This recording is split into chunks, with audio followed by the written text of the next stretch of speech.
Hello there, everybody. I'm hoping that everything is sorted. Yes, it is. Yes, thank you, Jason. It is a fancy background, but um, welcome, everybody. It's my first LinkedIn Live. I'm Sarika Kharbanda, and hello to all you lovely people. And for those who are celebrating Halloween, happy Halloween to everybody. Today, we are focusing on unpacking micro-learning and I would like to call it unpacking learning bites, because I've been calling that for quite a few years now. And I thought it would be great to unpack that topic with everybody on LinkedIn Live. And it's my first time on LinkedIn Live, and it seems like everything is all set and it's working. So awesome. Murphy has been on my side. So I do have a couple of points that I want to keep in front of me, just so I make sure I cover them. And just as how the topic is, it's micro-learning, I want to be sure that we are able to cover at least 2 or 3 topics here. The first point, let's bring a perspective on what is micro-learning and what is not micro-learning. So I do want to talk about that. And then I want to bring in the top 6 reasons that I believe micro-learning or learning bites have got a number of benefits that I have been seeing, and also some inputs that I've been getting from all the learners that I've been coaching and training across workshops all of this year. And thirdly, and not last but not the least, there's always another side of the coin, right? So if you're talking of the benefits, there are going to be some not so good things too. So let's talk about that too. And then I would like to wrap it up with what's happening next week, my topic for next week. And I have a guest co-hosting the LinkedIn Live with me next week. So I'm going to talk about that as a wrap up. So let's begin, and I'm just making sure, yes, the recording is on and everything looks good. Okay, so what is it that constitutes micro-learning or a learning bite for me, really? And a couple of things. I am going to start by saying, one, it should be focused for me. What do I mean by that? A focused learning would essentially mean I have intentionally designed it with 1 or 2, not more, key learning objectives in mind. Let me give you an example. I would probably say something like, let's learn how the 10 moving motivators from Management 3.0 could help us explore mine and my own team's motivators. That could be one learning intent, right? Another could be, let's learn how to actively reduce uncertainty by using the lean change engines. Using the lean change engine. That's pretty much it, right? That's what it could be. So just 1 or 2 of these learning intents, and that would be focused learning for me. So that's point number 1. Point number 2, each of these learning intents or the focused learning aspects should be delivered in not more than, let's say, 30 minutes to maybe not more than 120 minutes. 120 anyways is a little on the higher side, but I would say anywhere from 30 to 90 minutes. Well, I've also been talking to a couple of people since I put out some polls since yesterday, and people have been giving me ideas about 15 minutes bites too. So I'll touch upon that also in a bit when I look at the polls with you. But it could be, yes, it needs to be very focused. It needs to be really short time frames of delivery. And also, I would say that would mean delivering in smaller chunks, which are digestible by our brain and allows our brain to also retain that, right? So that would be the third thing. The fourth would be intentionally design it to be engaging and interactive, because that's also one of the worries that I'm hearing, and we'll talk about that in a bit too. But when I also mean engaging, I do not mean, like right now, I'm just talking, right? But I'd love for this to be already interactive. So I would be curious, of course, if you could already start putting out, what do you think could make this engaging, right? So yes, that learning bite also should be engaging enough, which means it should be bi-directional, not just a monologue from one side.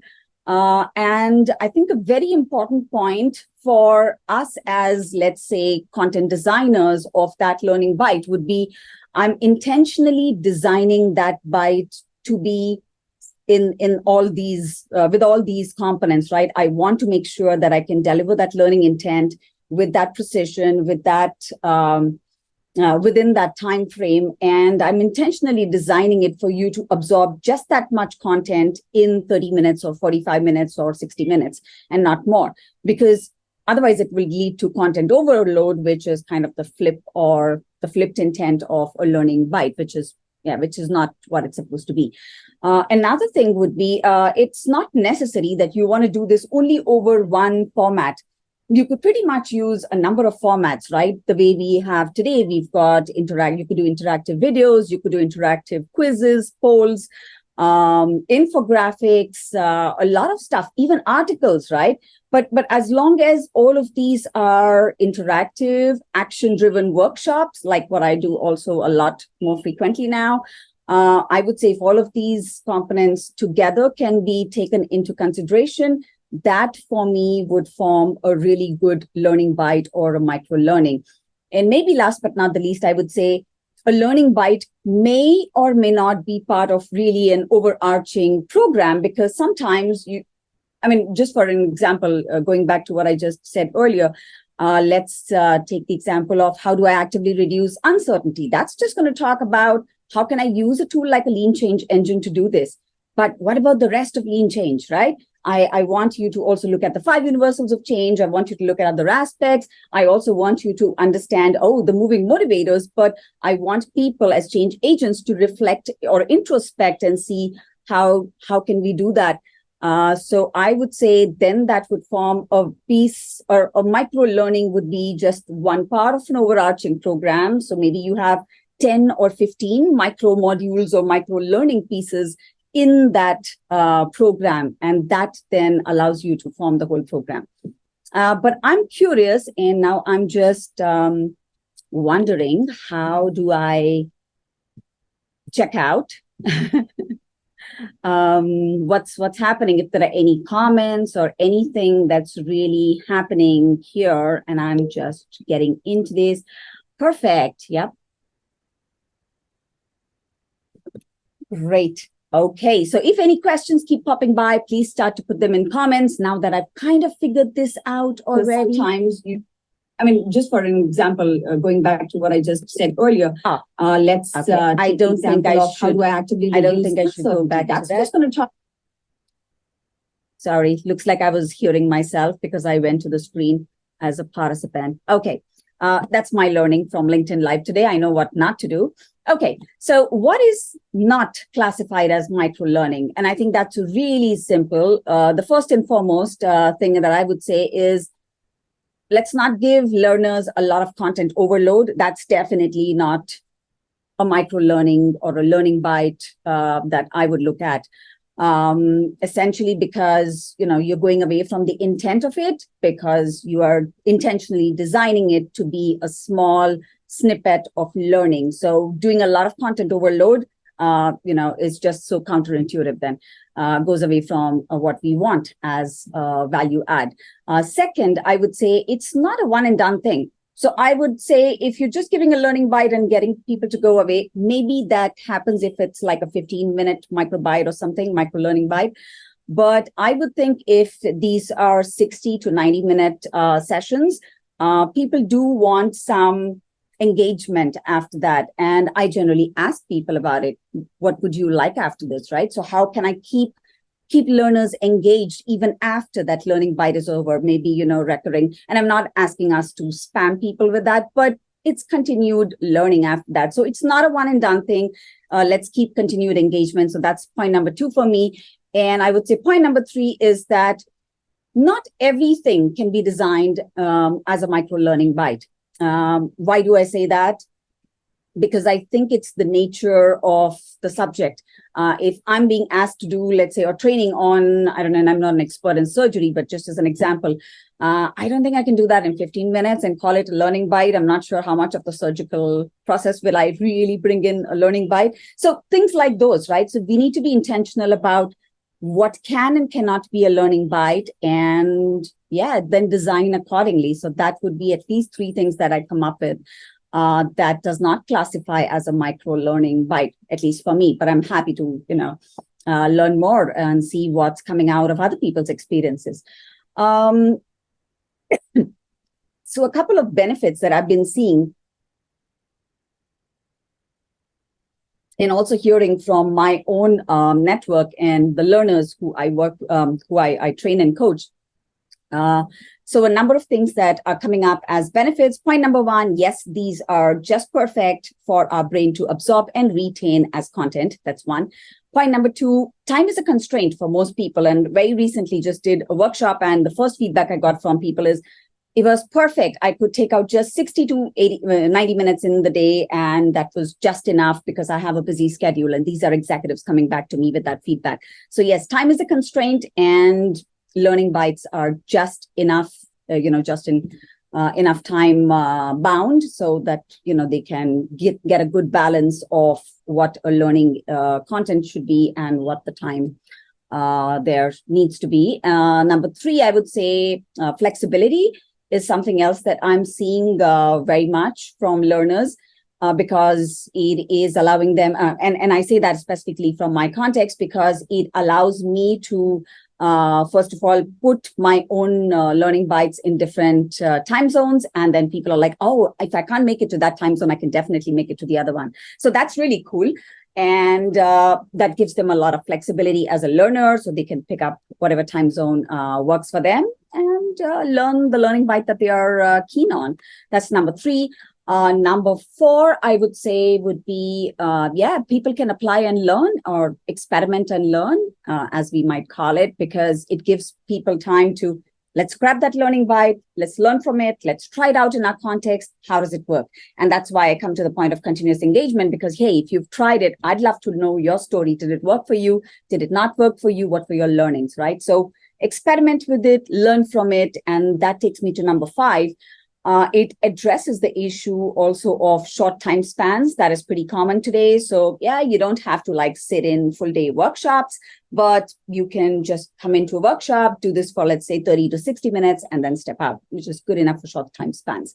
And last but not the least, I think it's also relatively easy on the budget. So on the pocket. So a lot of people have said, yeah, $79, $89 per session. Well, I think that's really good if, it's also easy on the pocket. It's not a lot of money going out. So why not?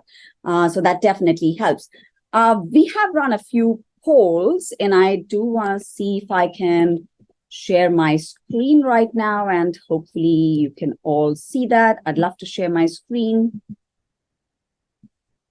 There we go. So yeah, what's the biggest benefit that you're seeing with micro learning or bite-sized learning? So as you can see, digestible chunk for my brain, 57% of the people are actually saying, yep, that's the biggest benefit they're seeing, which then goes to experiment and learn, just enough learning time, and easy on the budget. Yeah, I think just 10%, but there are people definitely saying that. Let's also look at the challenges, because I'm going to get to the other side of the coin in just a second. The most important challenge that people are seeing is that, a micro learning bite could probably give very limited depth of learning. And secondly, content overload. We spoke about content overload, but I'm really keen to talk about the limited depth of learning, actually, because I go back to the intent that I just spoke about, right? So if we intentionally design a micro learning bite, with our very, very clear intent that this is the learning objective that we want people to take out of this, I don't think there will be content overload, because you know just exactly how much you want to give people in that limited time frame. And if it's crossing that, then like I said, maybe you want to split it up into multiple micro learning bites. For the people in the agile world, of course, it would mean, let's split an epic into multiple stories, something of that sort. But that's exactly what I would do, because I want to be very focused. So I would say one of the challenges that people are seeing, of course, could be that there's limited depth of learning. But if you intentionally design it and bring a good balance of the amount of time, the learning intent or the learning objective, and, club that up with the amount or depth of learning, I think, you can't go wrong with it. So it's just enough for that. But that's been my experience so far. So why not? Another thing I would say probably is there will be some resistance, but that's natural because it's a new way of learning. It's a new way also of teaching. And I'll give you an example. I remember when I got Spark the Change as a conference to India, and I took this from Jason Little in Canada and brought it to India. This was probably the first action-oriented conference that I was bringing to the country. And we brought this to Pune, and we started to do a lot of things which were, let's say, not a norm for a conference because, yeah, we were doing this for 45 minutes. The speakers or the, people who would, be invited as guests, they were going to design content which is not a monologue.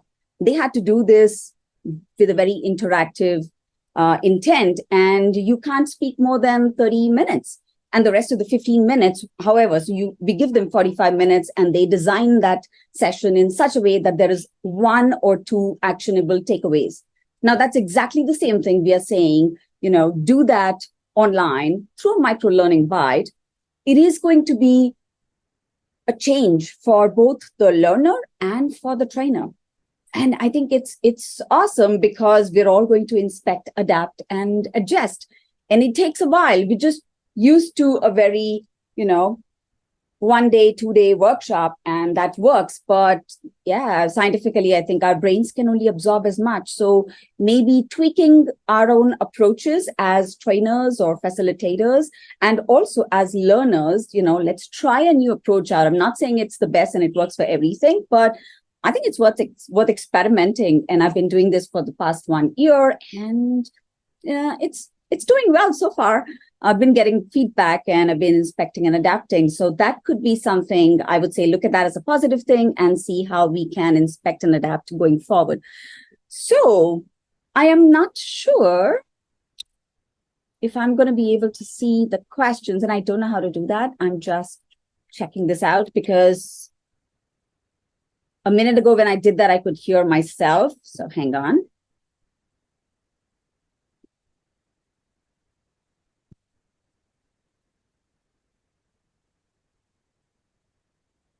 I'm just going to check for questions, going back.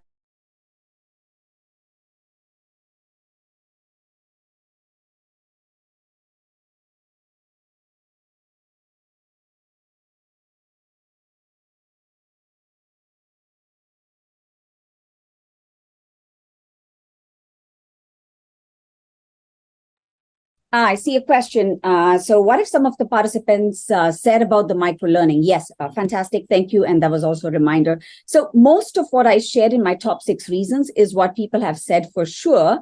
And this is through a lot of my microlearnings that I've been doing in the past, let's say 8 months at least now, back to back, whether it's through a public workshop or a private session. But one of the key factors, or 2 of the key factors that have come out from almost every participant is this is just enough time for us to absorb. And the second, I think it's the flexibility is way too good. So yeah, I would say just those 2 key things, almost every other participant. In fact, just last week, when I completed one of my workshops, public workshops, the biggest feedback then also has been in terms of the size or the chunk of the micro-learning bite, which was just enough for people to absorb and try out. So yeah, and we connect again in a month and a half to keep that engagement continuing. So I hope that answers the question. I'm going to check again. Well, this is still new for me, so I think this is still fun. Let's see.